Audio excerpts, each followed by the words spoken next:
مرزائی شکار ہے، بدعتی فرار ہے، دشمن فقہ کی تو چیخ اور پکار ہے۔ الحمد للہ وحدہ والصلاة والسلام على من لا نبی بعدہ، فاعوذ باللہ من الشیطان الرجیم، بسم اللہ الرحمن الرحیم۔ والذین یؤمنون بما انزل الیک وما انزل من قبلک وبالآخرۃ هم یوقنون۔ صدق اللہ العظیم۔ محترم و مکرم اساتذہ اکرام، حضرت صدر محترم اور میرے تعلیمی زندگی کے ہم سفر ساتھیوں، آج کی اس نورانی اور عرفانی محفل میں جس موضوع پر مجھ کو لب کشائی کا مکلف بنایا گیا، اس کا تعلق نہ باب عبادات سے ہے، نہ باب معاشرت سے ہے، نہ باب اخلاقیات سے ہے، نہ باب معاملات سے ہے، بلکہ اس کا تعلق عقائد سے ہے، اور وہ عظیم عقیدہ ختم نبوت ہے۔ میرے بھائیوں، جب مرزا غلام احمد قادیانی نے نبوت کا اعلان کر دیا تو اس کے حیات ہی میں علماء اسلام نے اس کا تعاقب شروع کر دیا تھا، اور آج بھی اگر کوئی مدعی نبوت حاضر ہوا تو ہم اس کا تعاقب کریں گے اور کرتے رہیں گے انشاءاللہ۔ سامعین کرام، قرآن کریم آپ صلی اللہ علیہ وسلم کو خاتم النبیین کہتا ہے، چنانچہ قرآن کریم نے 100 سے زائد آیتیں آپ کے خاتم النبیین ہونے کے لیے نازل فرمائی۔ چنانچہ قرآن کریم یوں گویا ہے، والذین یؤمنون بما انزل الیک وما انزل من قبلک وبالآخرۃ هم یوقنون۔ اگر اس آیت میں غور کیا جائے، اگر اس آیت کے اندر دیکھا جائے تو اس آیت کے اندر اللہ تبارک و تعالی نے من قبلک کا لفظ فرمایا ہے۔ اگر میرا نبی آخری نبی نہ ہوتا، اگر محمد مصطفیٰ آخری نبی نہ ہوتا تو اللہ تبارک و تعالی من قبلک کا لفظ نہیں فرماتے بلکہ من بعدک کا لفظ فرماتے، لیکن قرآن کریم نے 30 سے زائد مقامات پر من قبلک کا لفظ لا کر یہ اشارہ کر دیا کہ آدم تا عیسیٰ نبی آئے، مخصوص زمانے تک رہے، چلے گئے، لیکن جب محمد مصطفیٰ کی باری آئی، خاتم النبیین کی سند کے ساتھ ہم نے ان کو اس دنیا کے اندر مبعوث فرمایا۔ لیکن ان مرزائیوں نے اس آیت کریمہ کے اندر تعویل کی اور کہا وَبِالْآخِرَةِ هُمْ يُوقِنُونَ، آخرت سے مراد ہمارے مرزا صاحب کے وحی موعود مراد ہے۔ میرے بھائیوں، جہالت کی انتہا ہے، اس لیے کہ قرآن کریم سے ادنا سی مناسبت رکھنے والا بھی یہ بات سمجھتا ہے، ہم ایک نہیں 115 نظیریں اس کی پیش کر سکتے ہیں کہ جہاں پر بھی قرآن کریم نے آخرت کا لفظ استعمال کیا ہے اس سے مراد قیامت ہی ہے۔ اب تک دنیا کے اندر کوئی مفسر ایسا پیدا نہیں ہوا جس نے اس آیت کے معنی وہ مراد لیے ہیں جو ان مرزائیوں نے مراد لیے نہیں۔ جب انہوں نے اعتراض کیا ہے تو جواب ہم کو دینا ہے، اور ہم نے جواب ان کا دیا ہے۔ کیا جواب دیا؟ وحی کا لفظ مذکر ہے اور آخرت کا لفظ مؤنث ہے۔ وحی کا لفظ مذکر ہے اور آخرت کا لفظ مؤنث ہے۔ قواعد نحویہ کی روح سے بھی یہ لفظ وحی کی صفت بننے کی صلاحیت نہیں رکھتا۔ میرے بھائیوں، اور آگے آتے چلیے، قرآن کریم آپ صلی اللہ علیہ وسلم کے خاتم النبیین ہونے کے پروانے سنا رہا ہے۔ چنانچہ قرآن کریم کہتا ہے ما كان محمد ابا احد من رجالکم ولكن رسول اللہ وخاتم النبیین۔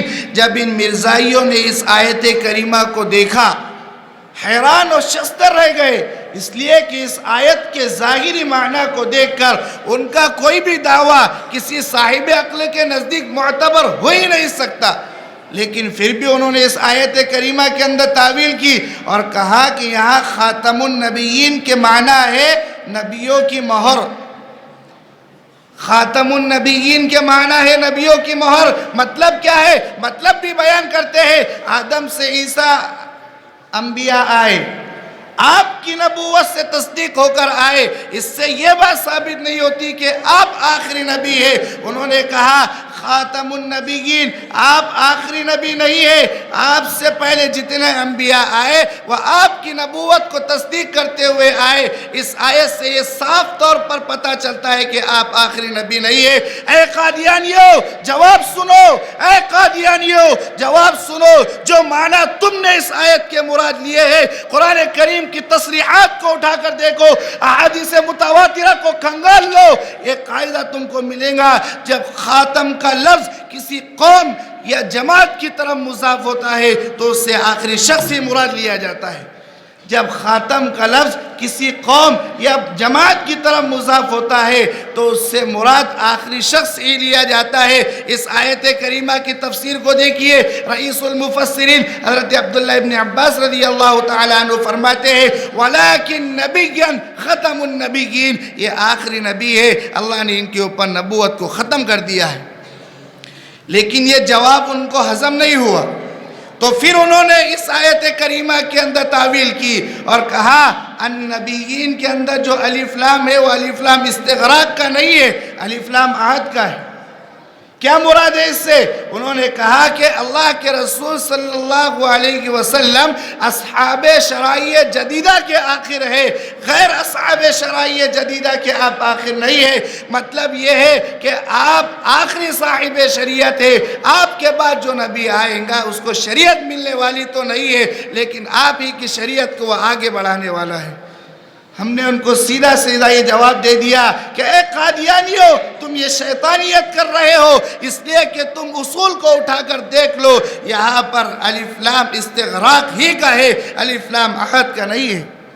ہم نے ہماری دلیلوں کو مضبوط کیا، اے پاسبان ختم نبوت، ہم نے ہماری دلائل کو مضبوط کیا اور قرآن کریم کی آیات کے اندر جب غور و فکر کیا تو پتہ چلتا ہے، قرآن کریم کہتا ہے یا ایھا النبی انا ارسلناک شاہدا مبشرا ونذیرا وداعیا الى اللہ بإذنہ وسراجا منیرا۔ سراجا منیرا سے مراد کیا ہے؟ حضرت مولانا مفتی محمد شبیر عثمانی نور اللہ مرقدہ فرماتے ہیں کہ یہاں پر سراجا منیرا سے مراد اللہ کے رسول پاک صلی اللہ علیہ وسلم کی ذات اقدس ہے، اس لیے کہ آپ آخری نبی ہے، آپ ہدایت ہے، آپ ہی آفتاب نبوت، آپ ہی آخری ہدایت کے مالک ہے۔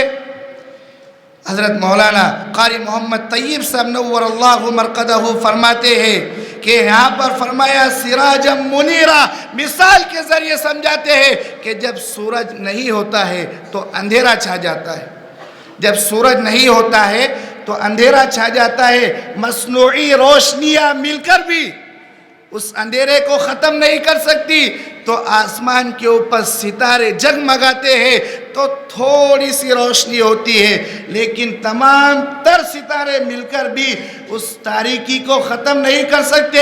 بعینہ اسی طرح جب دنیا کے اندر ظلم، ستم، شرک، فساد عام ہو چکا تھا، اللہ تبارک و تعالی نے آدم تا عیسیٰ نبیوں کو بھیجا، یہ تمام کے تمام نبی آسمان نبوت پر ستاروں کے مانند طلوع ہوئے، لیکن اس تاریکی کو ختم نہیں کر سکے۔ جب اللہ کے رسول کی باری آئی، اب دیکھو کون آ رہا ہے، اب وہ آ رہے ہیں جن کے صدقے میں اللہ نے زمین کو بچھایا، آسمان کو سجایا، آسمان کو رونق بخشی، زمین کو رنگت بخشی۔ کون آ رہا ہے؟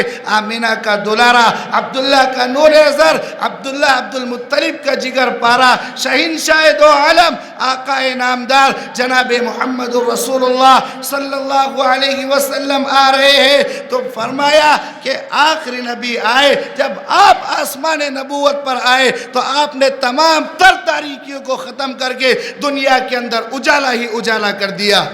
لیکن جب ہم نے یہ دلیل پیش کی تو ان مرزائیوں نے ہمارے دلیل کا ایک جواب دیا، کہا کہ ہمارے مرزا صاحب نے اللہ کے رسول صلی اللہ علیہ وسلم سے فیض حاصل کر کے نبوت کا دعویٰ کیا۔